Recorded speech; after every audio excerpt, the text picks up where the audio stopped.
분들을 주님의 이름으로 환영합니다. 오늘은 아시다시피 종려주일입니다. 종려주일은 예수님께서 우리의 죄를 위해서 십자가에 돌아가시기 위해 예루살렘에 입성하신 날을 기념하는 주일입니다. 성경 기록에 따르면 예수님은 그러니까 어린 나귀를 타고 예루살렘에 입성하셨는데요.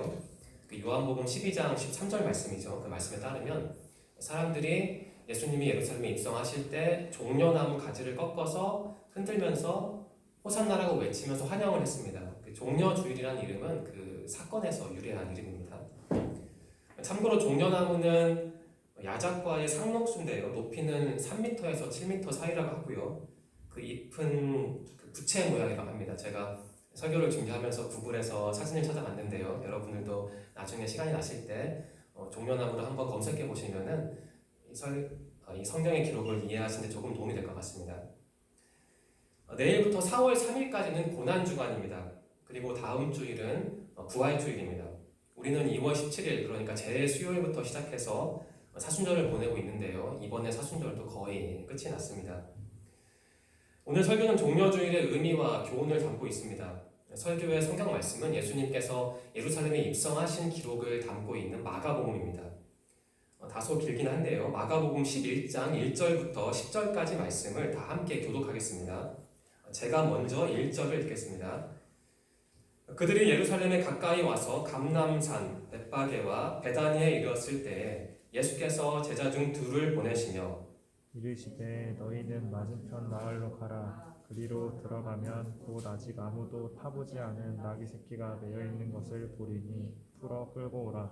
만일 누가 너희에게 왜 이렇게 하느냐 묻거든 주가 쓰시겠다 하라. 그리하면 즉시 이리로 보내리라 하시니 제자들이 가서 본즉 나귀 새끼가 문 앞 거리에 매여 있는지라. 그것을 푸니 거기 서 있는 사람 중 어떤 이들이 이르되 나귀 새끼를 풀어 무엇을 하려느냐 하매 제자들이 예수께서 이르신 대로 말하는데 이에 허락하는지라. 나귀 새끼를 예수께로 끌고 와서 자기들의 겉옷을 그 위에 얹어 놓음에 예수께서 타시니 많은 사람들은 자기들의 겉옷을 또 다른 사람들은 맨 나뭇가지를 길에 펴며 앞에서 가고 뒤에서 따르는 자들이 소리 지르되 호산나 찬송하리로다 주의 이름으로 오시는 이여. 다 함께 읽겠습니다. 시작.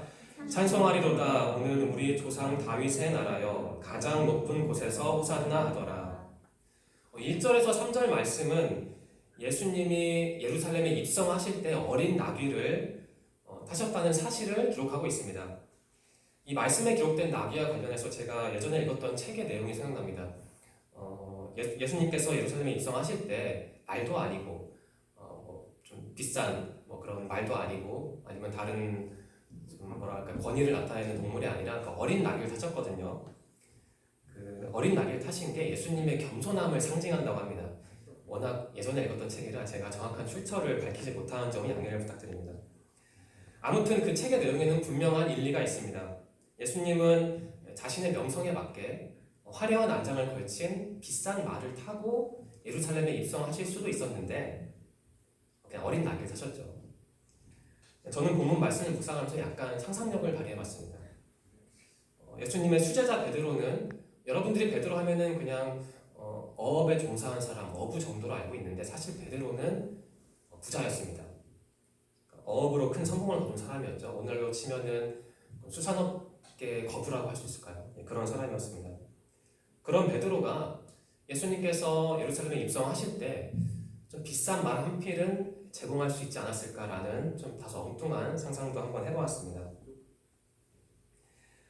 예수님께는 베드로 같은 든든한 제자도 있었고 또한 그분을 지지하는 막강한 군중도 있었습니다.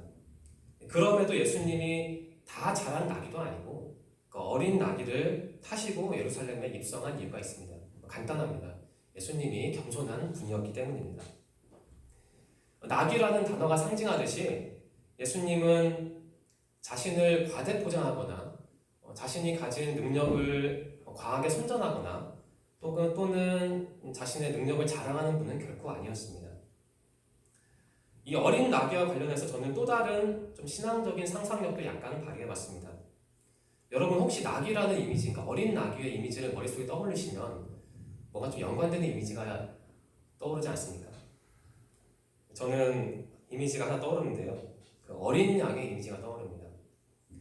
우리를 위해서 십자가에 돌아가신 예수님을 찬양하면서 죽임 당한 어린 양이라는 문구로 찬양하는 묘사하는 찬양을 여러분도 잘 아실 겁니다. 앞서 말씀드렸듯이 예수님이 십자가의 죽음을 위해서 예루살렘에 입성하신 날을 그 사건을 기념하는 절기가 바로 종려주일입니다. 하나님께서 자신에게 맡기신 사역에 철저히 순종하는 그 예수님의 모습에서 우리는 어린 양이라는 이미지를 읽어낼 수 있습니다. 좀 구체적으로 말씀드리면 어린 양, 그러니까 어떤 연약함, 그러니까 하나님 앞에서 연약함이죠. 연약함, 그리고 연약함과 섞인 순수함의 이미지를 우리는 예수님의 모습에서 읽어낼 수 있고 또한 읽어내야 합니다. 오늘 설교 말씀에서 예수님의 그러한 연약함과 순수함을 상징적으로 보여주는 게 그 어린 낙이라는 일종의 장치죠. 장치가 아닐까라는 생각이 듭니다. 어린 나귀와 관련하여 저는 이러한 묵상도 해보았습니다. 예수님은 제자들에게 이러한 말씀하셨습니다. 2절 말씀 중 일부분인데요. 제가 읽겠습니다. 건너편 마을로 가거라. 거기에 가면 지금까지 아무도 탄 적이 없는 어린 나귀 한 마리가 매여 있는 것을 너희가 볼 것이다. 그 나귀를 풀어서 이리로 가지고 와라. 이런 말씀을 하셨습니다. 2절 말씀과 관련해서 제가 예전에 이 말씀을 묵상하면서 그리고 이번에 설교를 준비하면서 생각해 본 점이 있습니다. 두 부분인데요. 하나는 아무도 타 보지 않은 이라는 문구이고 또 다른 하나는 매여 있는 것을 보리니 풀어 끌고 오라 라는 문구였습니다. 아무도 타 보지 않은 이라는 문구는 표현은 그 어린 나귀가 답을 말씀드렸네요. 그 나귀가 매우 어린 나귀였다는 물리적인 사실을 의미합니다. 또한 상징적으로 보면 아무도 타 보지 않은 이라는 표현은 어떤 세상에 오염되지 않은 좀 깨끗함, 순수함을 의미한다고 볼 수도 있습니다. 저는 이 어린 나귀의 모습을 나름대로 상상하면서 이러한 생각을 했습니다. 만일 제가 그 나귀가 지닌 순수함과 깨끗함을 가지고 있다면, 그것을 잃지 않는다면 예수님이 그 나귀를 사용하셨듯이 주님도 나를 언젠가 주님의 일에 쓰실 것이다. 그런 상상을 해보았습니다. 이어서 매여 있는 것을 보리니 풀어 끌고 오라라는 문구와 관련해서 저는 또 이러한 생각을 해보았습니다. 저는 이것이 예수님이 자신이 선택한 사람들에게 주는 어떤 자유함이 아닐까라는 생각을 해보았습니다. 성경 기록에 따르면 그 어린 나귀는 어딘가에 매여 있었습니다. 그리고 아마도 그 나귀의 주인은 이전 말씀에 기록된 맞은편 마을에 살고 있던 사람일 것입니다. 즉, 그 나귀는 맞은편 마을, 예수님으로부터 약간 거리를 둔 채, 예수님과 거리를 둔 채 떨어져 있었습니다. 저는 이 말씀을 묵상하면서 이 어린 나귀의 모습이, 예수님으로부터 다소 떨어진 곳에 있었던 이 어린 나귀의 모습이 제 과거의 모습이 아닐까라는 반성과 회개를 했습니다. 과거에 제가 주님에게서 다소 멀리 떨어져 있었기 때문에 그 어린 나귀가 맞은편 마을에 있었듯이 저도 예수님으로부터 멀리 떨어져 있었기 때문에, 그리고 신앙적으로 성숙하지 못한 삶을 살았기 때문에 저는 늘 어딘가에 매여 있을 수밖에 없었습니다. 그 나귀가 어딘가에 매여 있었듯이요. 저 나귀의 모습이 제 과거의 모습과 겹쳐 보이면서 그런 생각을 했던 것입니다. 그럼에도 불구하고 저를 선택하시고 품어주신 예수님이 그 나귀를 선택하셔서 그 매인 상태에서 건져내 주신 예수님과 겹쳐 보였습니다. 동질적으로 보였습니다. 매여 있는 저 어린 나귀를, 그러니까 맞은편 마을에 있던 어린 나귀, 예수님으로부터 멀리 떨어져 있던 어린 나귀를 여러분들은 어떻게 개인적으로 해석하십니까? 그리고 그 어린 나귀가 여러분들에게 어떠한 의미로 다가오십니까? 신앙적인 묵상과 상상을 활용해서 그 어린 낙에 담긴 신앙적인 교훈을 나름대로 생산해내시기를 바랍니다. 다음은 4절에서 6절 말씀입니다. 제가 다소 풀어서 읽어드리겠습니다. 제자들이 예수님의 말씀에 따라서 건너편 마을로 건너갔습니다. 나귀가, 예수님 말씀처럼 나귀가 어떤 문 앞 거리에 매여 있었습니다. 제자들은 예수님께서 말씀하신 대로 그 나귀를 풀었습니다. 그때 제자들을 본 어떤 사람들이 당신들은 왜 그 나귀를 푸는 겁니까? 라고 물어보았습니다. 이때 제자들은 예수님께서 자신들에게 해주신 말씀을 그대로 전했고, 그러자 그 처음에 항의했던 사람들이 더는 아무 말도 하지 않았습니다. 그리고 제자들은 그 나귀를 풀어서 예수님께로 가져올 수 있었습니다. 이 말씀에서 4절에서 6절 말씀에서 우리는 예수님의 권위를 발견할 수 있습니다. 조금 부정적으로 보면 세상의 권위, 그러니까 예수님의 권위와 반대된 세상의 권위는 부정한 자본, 비리, 착취, 폭력 같은 요소들에 기초하는 것 같습니다. 이러한 점에서 세상적인 권위는 권력과 동의어가 아닐까라는 생각이 듭니다. 긍정적으로 보더라도 세상의 권위를 이루는 토대는 인간관계, 학력, 개인적인 노력, 재산 등과 같은 요소들에 기초할 때가 참 많은 것 같습니다. 물론 제가 인간관계, 학력, 노력, 재산을 경시하자는 말씀을 드리는 것은 아닙니다.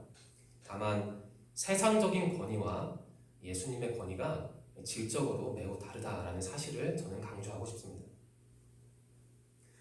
5절과 6절 말씀에 기록되어 있듯이 제자들은 예수님의 말씀에 따라 예수님의 명령에 따라 매여있던 어린 나귀를 풀었습니다. 이때 어떤 사람들이 그 이유를 묻자 제자들은 예수님께서 말씀해 주신 그대로 그 사람들에게 전달했습니다. 그러자 그 사람들은 더 이상 아무 말 없이 제자들이 그 나귀를 가져가는 것을 허용했습니다. 우리가 읽은 성경은 개역개정 성경인데요. 새번역 성경에서 5절과 6절 말씀은 다음과 같이 번역되어 있습니다. 제가 읽어드리겠습니다. 5절과 6절 말씀입니다. 거기에 서 있는 사람들 가운데 몇 사람이 그들에게 물었다. 어린 나귀를 풀다니 무슨 짓이요? 제자들은 예수께서 일러주신 대로 그들에게 말하였다. 그러자 그들은 가만히 있었다.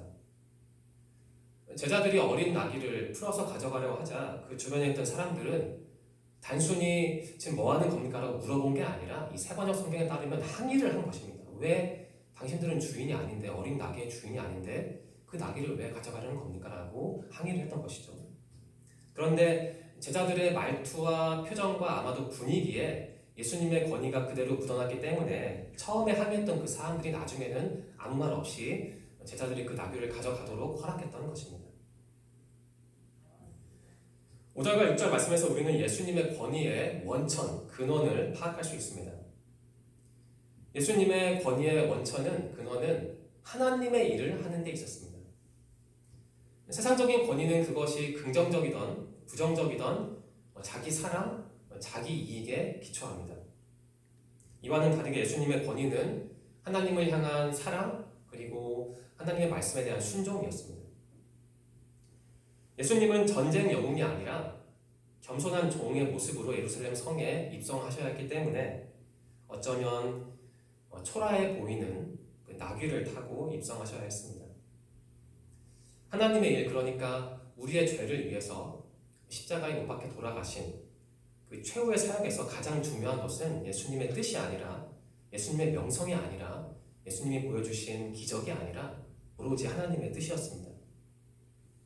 따라서 그분의 뜻에, 하나님의 뜻에 순종하신 예수님에게는 사치, 권위, 자기 자랑, 그리고 그 외의 권력은 전혀 불필요한 것이었습니다. 예수님께서는 하나님의 뜻에 모든 것을 맞추었기 때문에 하나님으로부터 오는 권위를 누릴 수 있었던 것입니다. 이어서 7절에서 10절 말씀에 담긴 신앙적인 교훈을 같이 나누고자 합니다. 우리 다 함께 7절, 8절, 9절, 10절 말씀을 읽겠습니다. 시작. 나귀의 새끼를 예수께로 끌고 와서 자기들의 겉옷을 그 위에 얹어 놓음에 예수께서 타시니 많은 사람들은 자기들의 겉옷을, 또 다른 이들은 들에서 벤 나뭇가지를 길에 펴며 앞에서 가고 뒤에서 따르는 자들이 소리 지르되 호산나 찬송하리로다 주의 이름으로 오시는 이여 찬송하리로다 오는 우리 조상 다윗의 나라여 가장 높은 곳에서 호산나 하더라. 이 말씀에서 우리가 정말 유익 있게 집중해서 살펴보아야 할 부분이 있습니다. 그것은 제자들이 자신들의 겉옷을 벗어서 그 어린 나귀 위에 얹어 놓았던 장면입니다. 그러니까 제자들은 일종의 안장을 임시적으로 만든 것이죠. 제자들이 자신들의 겉옷을 어린 나귀 위에 올려놓으니까 그 주변에 있던 사람들이 어떻게 반응했나요? 8절 말씀이 기록되어 있는데요. 이 제자들을 본받은 다른 사람들은 자기들의 겉옷을 벗어서 길가에 펼쳤고 또 어떤 사람들은 나뭇가지를 꺾어서 길가에 펼쳤습니다. 제가 참 여러 번 강조하고 말씀을 드렸는데 우리는 그 예수님의 제자들입니다. 우리가 예수님을 진심으로 경외하고 섬긴다면 우리를 보는 많은 사람들, 비록 그 사람들이 교회를 다니는 분이 아닐지라도, 비록 신앙인이 아닐지라도 우리가 예수님을 진심으로 섬긴다면 그 사람들도 우리처럼 예수님을 경외하고 섬길 것입니다. 이를 뒤집어서 말한다면요, 우리가 만일 이제 그런 일이 있으면 안 될 텐데요, 우리가 만일 예수님을 잘 섬기지 못한다면 우리 주위에 있는 사람들도 예수님을 잘 섬기지 못할 것이고 또 최악의 경우에는 우리를 비난하고 욕할 수도 있습니다. 제가 기독교인으로서 참 마음이 아플 때가 있습니다. 그것은 사람들이 기독교와 기독교인들을 싸잡아서 심한 말로 비판할 때입니다. 특히 코로나 사태 이후에 방송을 보면서 저는 교역자로서 마음이 참 착잡하고 복잡해지기도 합니다. 그런데 어떤 면에서는 기독교와 기독교인들을 향한 날선 비판이 어떤 면에서는 일단 나의 책임이 아닐까라는 생각을 해보았습니다. 우리가 예수님의 제자들처럼 다른 사람들이 본받을 만한 일을 한다면 기독교에 대한 그리고 기독교인들에 대한 부정적인 평가가 상당 부분 혹은 어느 정도 개선될 것이라고 생각합니다. 앞서 읽은 7절과 10절 말씀 중에서 우리가 얻을 수 있는 중요한 교훈이 한 가지 또 있습니다. 그것은 우리가 가진 것을 주님께 드리면, 비록 그것이 소소한 것이라도 사소한 것이라도 우리가 가진 것을 주님께 드리면 그것이 곧 귀중한 것으로 변한다는 사실입니다. 그리고 우리의 존재 자체도 귀중한 존재로 변할 수 있다는 사실입니다. 제자들에게는 값비싼 안장을 구매할 여력이 없었기 때문에 자신들의 겉옷을 벗어서 그 나귀 위에 얹었습니다. 아무래도 아무것도 깔지 않은 채 나귀 위에 예수님께서 앉으시면 그 나귀의 그 척추 때문에 좀 아마 불편하시기 때문에 제자들이 아마 그러한 의도도 있었을 것 같습니다. 자신들의 겉옷을 여러 겹으로 펼쳤겠죠. 좀 예수님께서 불편하시면 안 되니까요. 예수님의 제자들 중에서 적어도 베드로와 마태는 한때는 경제적으로 굉장히 풍족한 사람이었습니다. 하지만 전체적으로 보면 오늘 말씀에 등장하는 제자들은 경제적으로 부유한 사람들은 아니었습니다. 그 제자들이 입은 옷은 이를테면 강남 신세계 백화점에서 파는 명품을 입는 만무였습니다. 아마도 그들이 옷은 입은 거친 원단으로 만든 옷이었을 테고 무엇보다 예수님과 함께 이곳 저곳을 돌아다니면서 바쁘게 사역하느라 이리저리 해지고 땀 냄새나고 다소 얼룩진 옷이었을 겁니다. 그런데 제자들이 그러한 옷을 벗어서 펼쳐서 나귀 위에 올려놨을 때, 즉 예수님을 위해서 자신이 가진 것을 사용했을 때 그 초라한 투박한 겉옷은 주님을 섬기는 귀한 도구로 변했습니다. 그리고 그 제자들의 존재도 신앙도 귀한 존재로 신앙으로 변했습니다. 자신들의 겉옷을 기꺼이 벗어서 그 나귀 위에 얹어놓은 제자들의 선택이 행동이 우리에게 분명한 교훈으로 다가옵니다. 우리가 비록 사회적으로 볼 때 어떤 최상의 위치에 있지 않더라도 그리고 우리가 재벌이 아니더라도 주님을 섬기는 데는 아무런 문제가 없습니다. 또한 기독교인들의 본질적 가치가 사회적인 지위, 재정적인 부요함에 있지는 않습니다. 예수님의 제자를 참된 제자로 만든 것은 예수님을 향한 그들의 투명한 태도, 즉 신앙이었습니다. 그러한 태도를 가지고 내가 가진 것을 주님을 위해서 결정적일 때, 기꺼이 사용할 때 내 신앙이, 나의 모습이 주님께서 인정하시는 귀한 신앙, 또 귀한 사람이 되는 것입니다. 교역자가 된 이후부터, 그 전부터 느끼긴 했는데요. 작년부터 제가 교역자가 된 이후부터 저는 그 세상의 기준이 참 날카롭다, 불평하다라고 느낄 때가 참 많습니다. 자세히 말씀드리긴 좀 그렇지만요. 어떤 점에서 그러니까 세상적 기준으로 보면 어떤 점에서 부족한 사람은 좀 쉽게 보고 낮잡아 보는 모습, 그리고 이를테면 돈이 많으면 귀하게 보고 알아서 고개를 숙여주는 그러한 세상적인 모습이 저에게는 좀 불편한 것을 넘어서 폭력적으로 보이기까지 합니다. 세상의 그러한 흐름과 기준을 보면서 저는 아직 이 땅에 하나님의 나라가 온전히 이루어지지 않았다라는 사실을 새삼스레 안타깝게 고백하곤 합니다. 이 사회에 어긋난 비신앙적인 기준 앞에서 고민하는 저에게 7절 말씀은 큰 위로와 희망으로 다가옵니다. 세상적인 기준으로 냉철하게 평가하면 예수님의 제자들은 부족한 사람들이었습니다. 그런데 예수님의 제자들은 그 세상적인 기준 때문에 실망하지 않았습니다. 그들은 절망하지도 않았습니다. 대신 그들은 철저하게 예수님만을 바라보았습니다. 그러했기 때문에, 다시 말씀드리면 제자들이 예수님만을 바라보았기 때문에 그들의 소유물도 귀한 것으로 변했던 것이고, 그들의 신앙도, 그들의 존재도 귀한 신앙으로, 귀한 존재로 바뀌었던 것입니다. 그리고 나아가서 그들이 많은 사람들에게 선한 영향력을 끼칠 수 있었던 것입니다. 저는 우리 청년들이 예수님의 제자들의 그러한 모습을 깊이 묵상하심으로써 이 세상을 이기는, 이 세상의 비신앙적인, 폭력적인 기준을 넘어서는 신앙적인 무기를 획득하시기를 소망합니다. 다음으로 9절과 10절 말씀에 기록된 호산나라는 단어를 우리는 깊이 묵상해야 합니다. 호산나라는 단어는 주여 구원하시옵소서라는 뜻입니다. 10절 말씀에 기록되어 있는데요. 사람들은 예루살렘에 입성하신 예수님을 환영하면서 가장 높은 곳에서 호산나라고 외쳤습니다. 즉 그들은 예수님은 가장 높은 곳에 계신 하나님의 메시아입니다 라는 고백을 했던 것입니다. 이제 신앙 고백을 했던 것이죠. 그런데 여기서 우리가 반드시 주의해야 할 사실이 있습니다. 예수님 당시에 많은 사람들은, 이 사람들 중에는 베드로를 무시한 예수님의 제자들도 포함됩니다. 그러니까 예수님께서 부활하시기 전까지를 말씀드린 겁니다. 부활하신 이유가 아니라, 예수님 당시에 많은 사람들은 예수님을 우리가 아는 그러한 구원자 예수님으로 보지 않았습니다. 그 사람들은 예수님을 정치적인 해방자로 보았습니다. 구체적으로 말씀드리면 당시 팔레스타인 땅이죠. 예수님이 사역하셨던 장소, 그 팔레스타인 땅은 수세기 동안 외세의 지배하에 있었습니다. 오늘날로 치면 팔레스타인 땅은 한때는 이라크, 그 이후에는 이란, 그 이후에는 그리스, 그리고 예수님 당시에는 로마, 그러니까